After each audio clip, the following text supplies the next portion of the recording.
I know for me, sometimes I just don't want to do the work, right? I want it to be as simple as a face mask and a mani-pedi and a new mascara. Just let me be beautiful. Let it be easy. The hard work, choosing the less easy thing, letting it progress and move over time is going to develop a deep and long-standing beauty within you. The other beauty is only going to last as long as the mani-pedi does. The amount of time that you put into gaining the beauty is the amount of time that it is going to last in your life. It will make you beautiful, but only for a time. It's a quick fix and it's a quick fade. June, go lay down. Go lay down. Good job. When I think about beauty and beautiful people, more often than not, I think about... My dog is so clickety-clackety. Clickety-clackety. Junie, lay down. Go lay down. When I think about beauty or beautiful people, more often than not, I think about my friends. These women in my life who exude confidence and joy.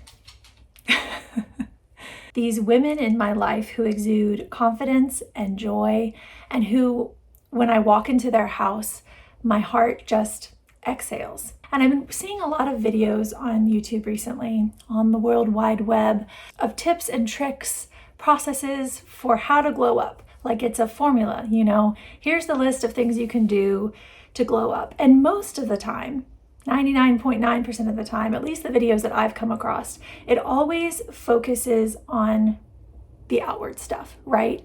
And it's not like this stuff doesn't matter. It's not like this stuff doesn't have the capacity to make us feel more confident from the outside in. But at the same time, I felt like there was this gap in the subject matter where nobody is touching on the intangible qualities that make someone beautiful. Because I've been around people, I'm sure we all have, who are incredibly physically beautiful on the outside.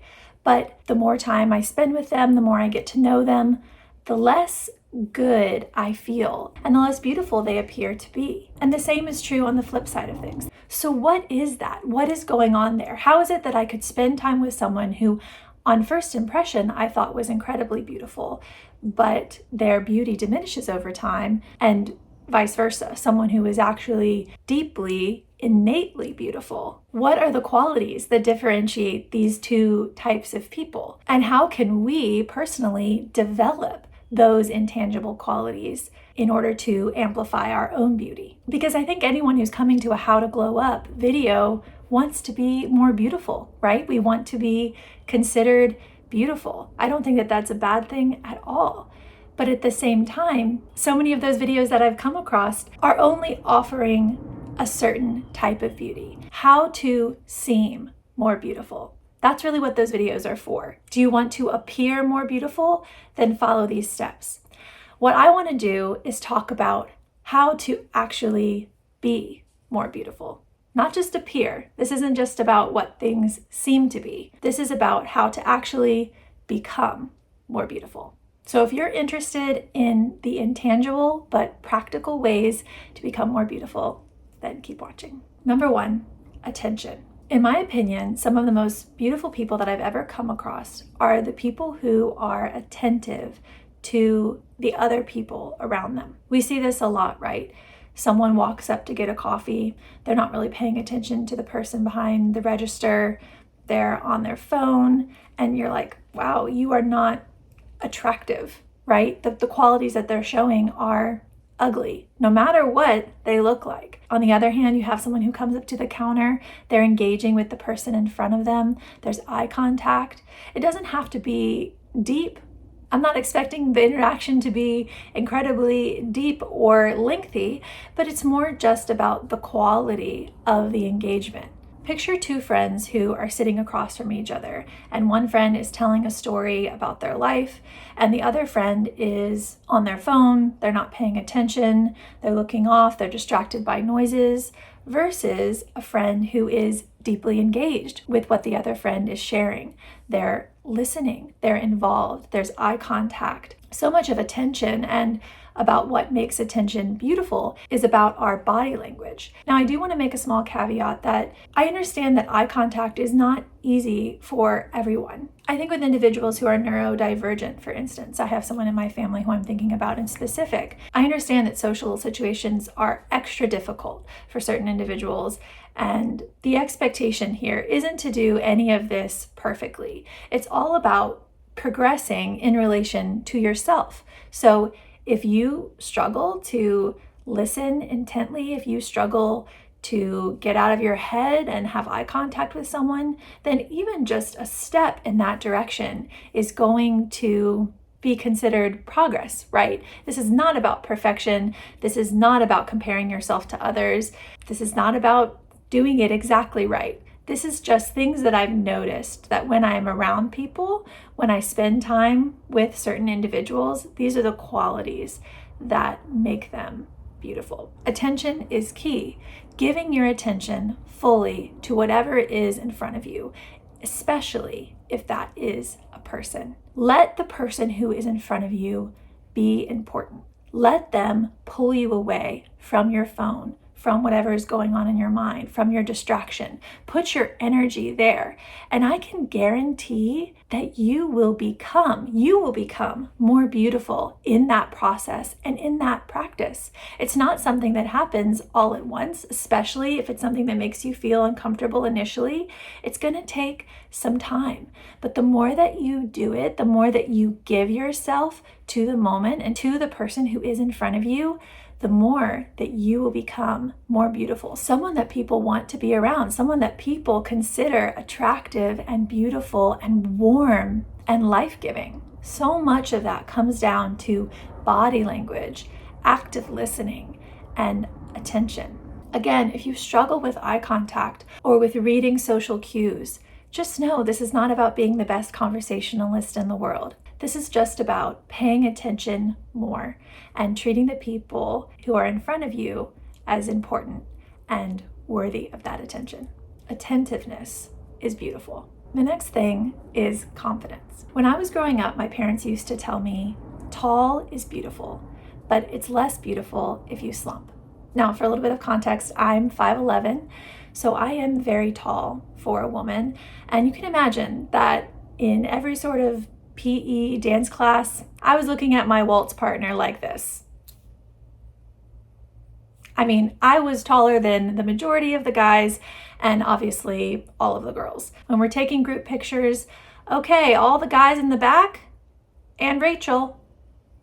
Now you can imagine for those very tender years of adolescence that this could easily have become a point of shame and pain for me. So my parents wanted me to understand that being tall was a good thing, that it was a beautiful thing, because belief is important.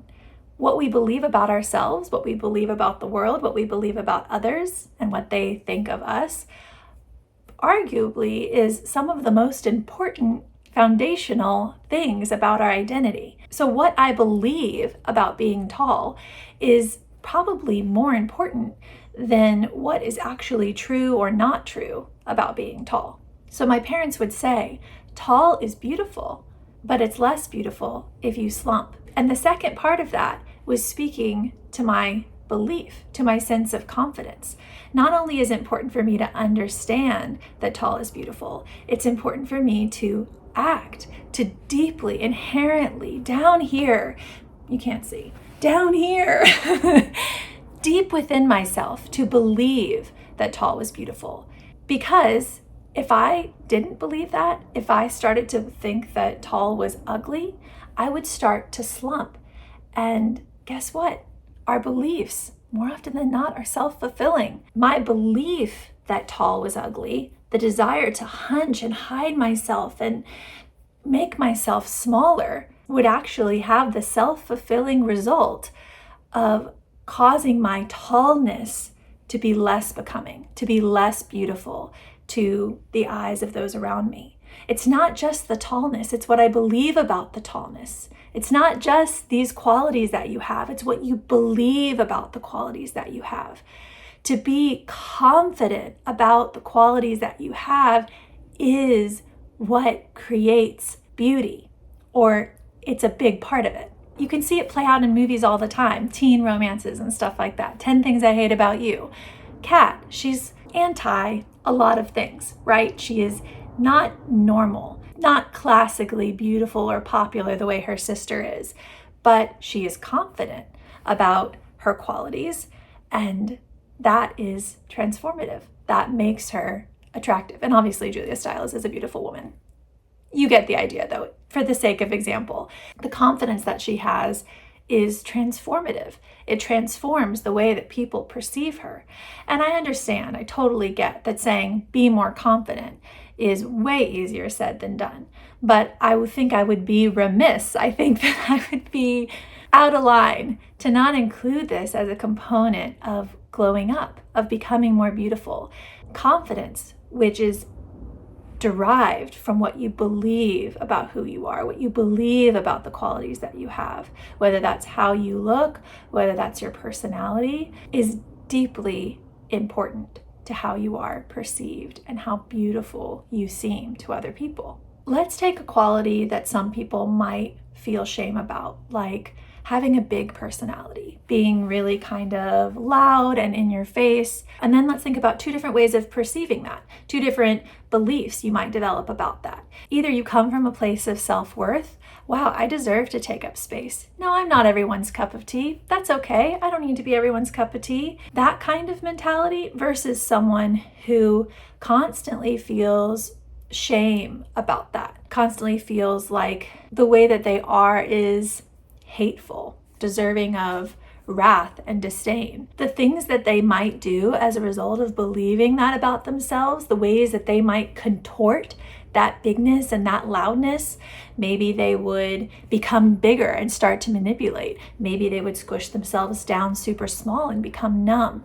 Both of those things, either of those choices, anything that's derived from a shame-filled belief about their personality and who they are is going to be less beautiful. It's going to do some ugly stuff in their hearts and cause them to act in ugly ways that they wouldn't necessarily act if there was more of a peace and a confidence and a relaxed position about that loud quality.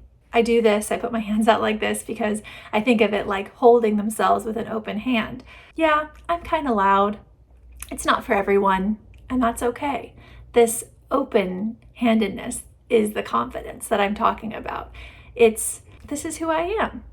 This is who I am. Confidence is your heart saying, I'm tall, and I'm going to let that be a good thing.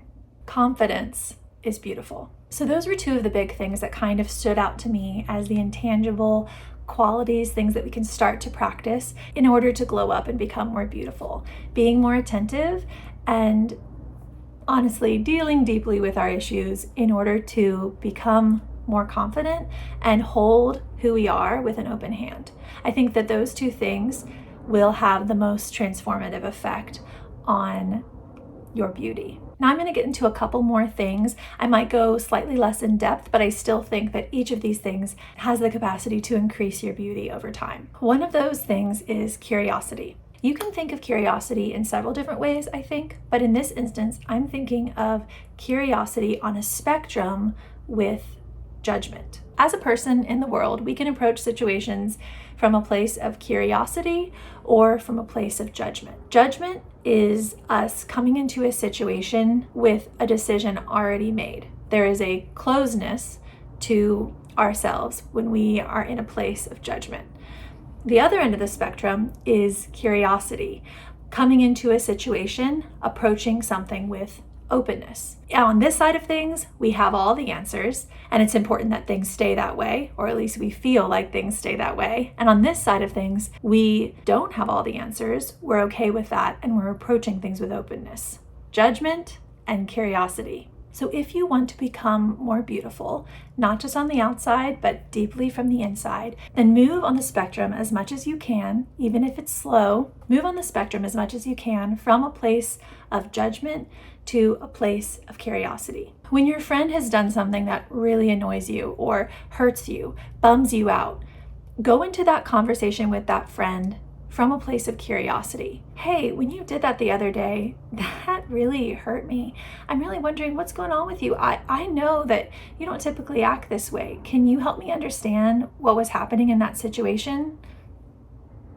Versus going into that conversation from a place of judgment. I have already decided what you are like. I have already decided that you intended to hurt me, that you were intentionally going out of your way to harm me, to annoy me, to break me down. That is not going to yield what you want, because the heart, right? The heart of being hurt is that you love your friend. You want them in your life. You want to be connected with them. And so coming from a place of judgment, particularly in relationship, it's never going to yield what you want it to yield.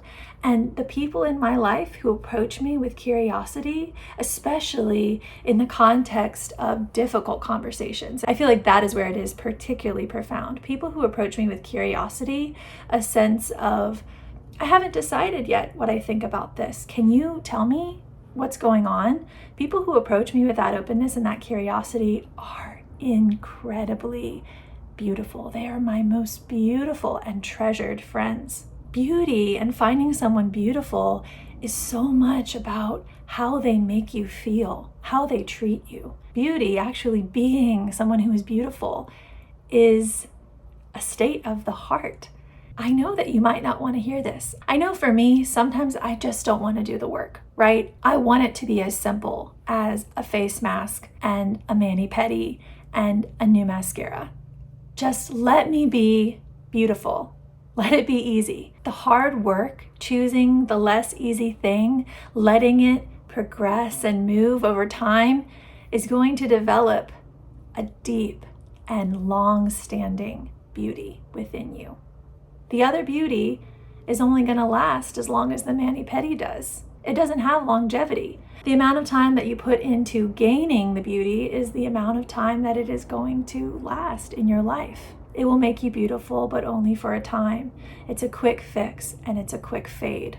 If you want to be deeply and intangibly and ineffably beautiful, then it will take time. It's not about perfection. It's about small choices in the moment to move from, in this case, hardness and closeness and judgment towards openness and curiosity. Curiosity is beautiful. The next practice that I want to talk about is twofold. It's the practice of being in touch with your emotions and a practice of joy.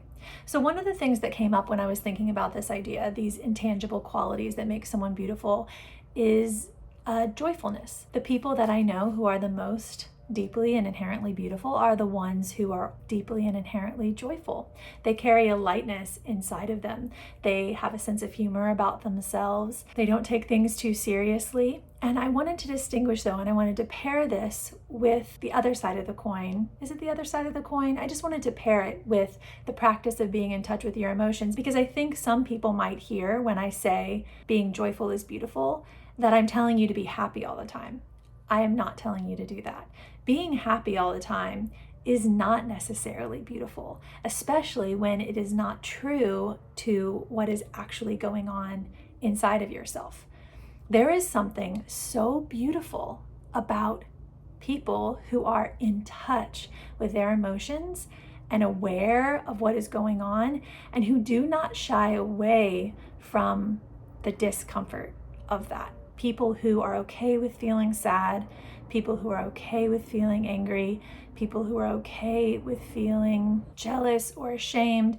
Not that any of those actually feel good to feel, not that any of those things are a place where we want to stay and sit forever, but just that you're okay with letting those things pass through you. You're okay with acknowledging that those things are there. This is not about shunning or squishing down uncomfortable and ugly, messy emotions for the sake of making other people feel comfortable and therefore making yourself appear more attractive or beautiful.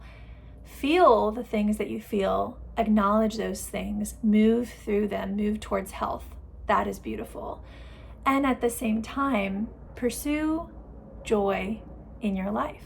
I think one way that is really easy for me to conceptualize this is to think about myself as a kid. If you want to increase the joy in your life, if you want to become more beautiful, then do something that you loved doing as a kid. When I was little, I would love when we would go to the beach and I would get my little goggles and my snorkel and I would go and I would just hunt in the shallows for shells. And I could do that for hours and hours and hours. And I remember a time during college, my boyfriend and I had just broken up. He's my husband now, but at the time we had broken up. And I went on vacation with my parents. It was just them and I. My brothers weren't there.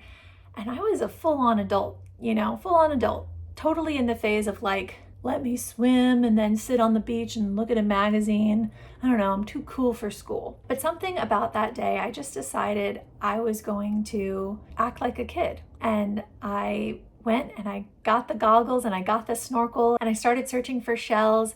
And I was gathering and gathering, so much so that my back started to burn in the sun. When you're a kid, you just don't even think about those things. So I didn't have a t-shirt, so I grabbed my dad's t-shirt and I was there in his oversized t-shirt hunting for shells for hours and hours. And I ended up having just handfuls of these beautiful treasures that came from this joy of doing something that I loved doing as a kid. And I still have all of those shells sitting in a bowl on my vanity now, because they remind me of the best day. They remind me of the best days, not only as a kid, but then again as an adult. This joyful approach to life, this ease that I'm just going to be doing this thing that's in front of me. So it's going to vary for each of you who are watching this video, I'm sure.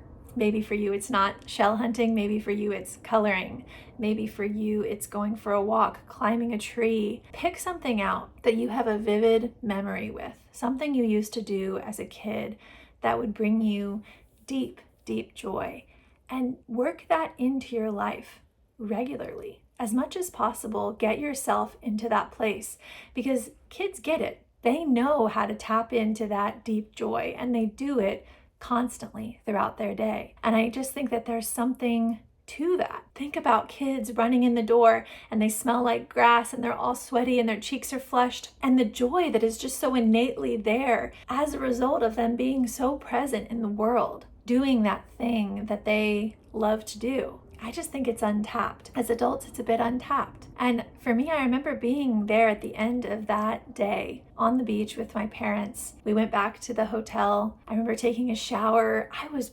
pretty burnt, going to dinner with wet hair, eating seafood, and honestly, never feeling more beautiful. I mentioned that my boyfriend and I were broken up. It was a time when I was actually really struggling with my self-worth. I didn't always feel beautiful every day. And so the fact that at the end of that activity, the fact that I had such peace, such joy, such a sense of calm, and that I felt so incredibly beautiful after doing something that from the outside probably looked incredibly mundane and maybe even a bit silly. Why is this grown woman snorkeling in her dad's shirt for hours? It doesn't matter. It doesn't matter what the world says is worthwhile. It doesn't matter if the world says coloring is for kids or climbing trees is for kids, or, do the thing. Do the thing. Let yourself be immersed in the things that brought you joy as a kid. And I can guarantee, Sure, you will feel better at the end of it. I can guarantee you will feel better. And I would be surprised if you didn't also feel more beautiful. Another thing that I wanted to mention, another means of becoming more beautiful, is to slow down. This definitely connects back to the first thing that I said about attention and attentiveness being beautiful, but I feel like it is a slight variation. It's connected, but not exactly the same. So I did want to touch on it. I encourage you, if you want to feel more beautiful in your life, slow down as much as you possibly can. And I'm going to give you a couple different ways, a couple different ideas that you could do it. But obviously, there are so many different ways that you could approach this, and it might look different for you in your life. There might be something specific that you know would really work for you. These are just some ideas to kind of inspire. So one of the things that I'd recommend is to single task. Again, this comes back to the first thing that I mentioned about paying attention. Our ability to pay attention really, really diminishes when we try to multitask. And I think we all know this. I feel like The science around this, the studies around this is coming out more and more, especially in the age of the internet, the age of having these screens that are so readily available to us. It's damaging, right? It's damaging how much information is available to us at any given minute of the day. And when you pile on that, this mindset of being productive, I mean, you have to think in the 80s, for instance, if someone was driving home from work, were there cell phones in the 80s? Just back before there were cell phones, if someone was driving home from work, there was no expectation to be productive in that moment. You were just driving home. You couldn't possibly take a work call when you were driving home because there was no ability to do that unless you had a car phone or something. If you go back, there is some point in the past when it was not possible to be productive every single minute of the day. Fast forward till now, there is this message to be productive, and then there's also the fact that if we wanted to, we could be multitasking every single minute of our day. And I don't even mean just about work. There's always another podcast to listen to. There's always another TV episode out. There's always another YouTube video to watch. And we're never going to come to the end of the things that we could pile into a single moment. There are jokes now about watching a movie but being on your phone at the same time. What are we doing? What are we doing? Why are we doing that? Why do our brains feel the need to multitask in that way, to avoid the moment, to not be present? And so I just encourage you, if you want to develop that quality of attention from before, if you want to develop that joy of childhood, then a means to do that is to single task. If you want to actually have something to give to your friends and to your family, if you want to be able to treat them as important, you can't be multitasking. I know at least that is true for me. So much of my irritation and my irritability and my ugliness comes out when I am trying to be productive and I feel like the people in my life are getting in the way of that. When people start becoming the nuisance and the invasion, my kids or my husband, listen, I have earbuds in. You know what I mean? What do you think that you're doing? That thing in me comes as a result of multitasking. And there is something so beautiful about shutting off the noise, shutting it off, and just doing one thing at a time. And it's so funny to me that we have reached a point in society when single tasking would be considered a radical act, but it is. And I'm not suggesting that you do this for every single minute of the day, especially if you find that you always want to have noise in the background. It might be too much to try to give up all of that noise and the comfort of that noise in one fell swoop. Instead, I suggest taking it slow, choosing one task that you're going to focus on, that you're going to do that thing and only that thing. Wash the dishes in your sink without any music on, without any podcast, without streaming anything. Just wash your dishes in the sink. And then if you want to turn something on, go on to your multitasking. Start slow. Start easy for yourself. Another way of going about this would just be to choose to do something the slow way. Make your own pasta, make your own bread. Just because you can do something in a convenient, quick way doesn't mean you should, and doesn't mean there isn't value in sometimes taking the slow route. And you might be wondering, what does this have to do with glowing up? How does slowing down have anything to do with me becoming more beautiful?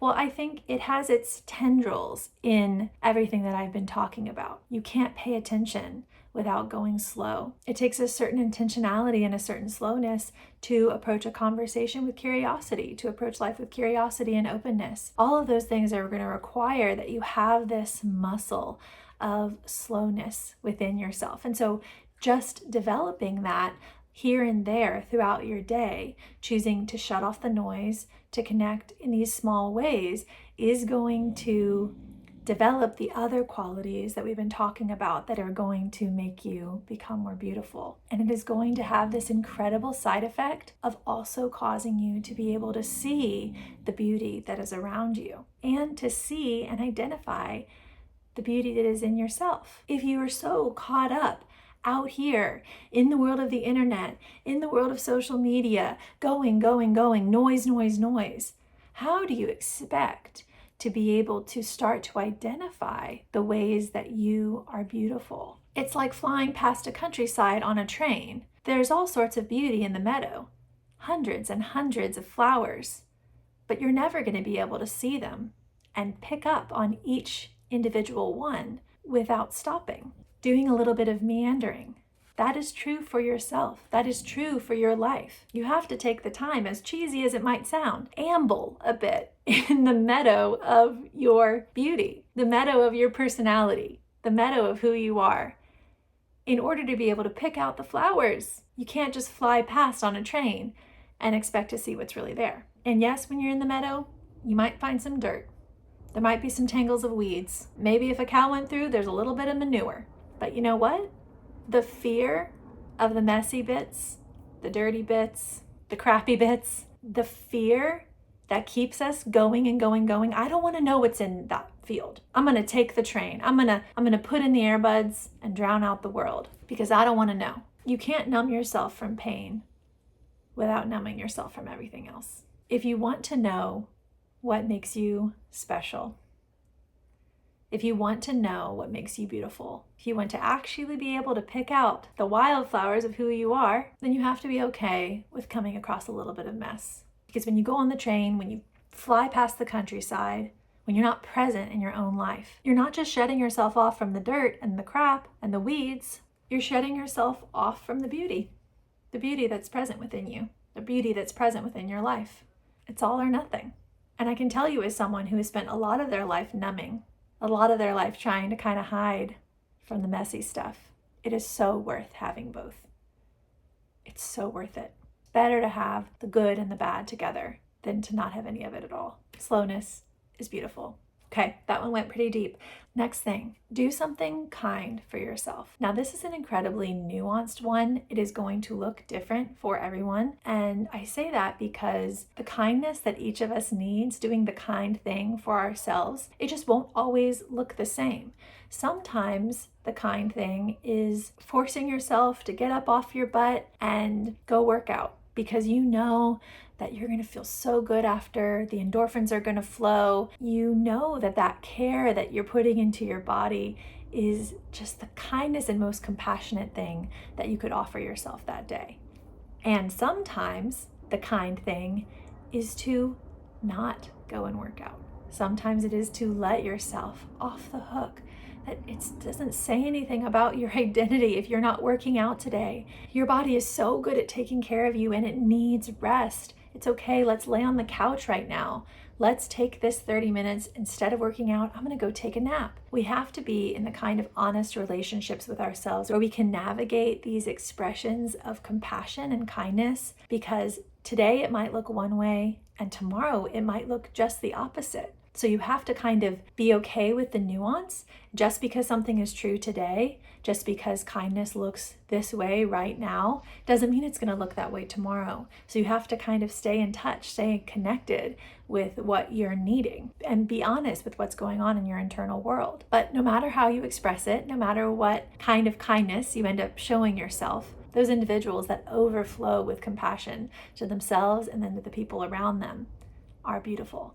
Compassion is beautiful. And last but not least, probably the thing that will benefit all of the other things that I mentioned before is to just go and either journal, stream of consciousness journal, brain dump, or have a really honest conversation with a friend. If you're feeling stuck in any of these areas, if you're feeling like you don't know how to move forward, if you're feeling unaware of what's happening internally, I feel like there is nothing better than kind of just getting it all out and letting things come out into the open without a need to qualify them beforehand. I think sometimes we can think we need to understand what's going on in our heads before we say something out loud, before we have that conversation with a friend, before we journal, before we go and do a thing. But in my experience, most of the time that's not possible. There has to be some kind of open space, whether that's with someone else or just in a journal, where you can put it all out there and then sift through it.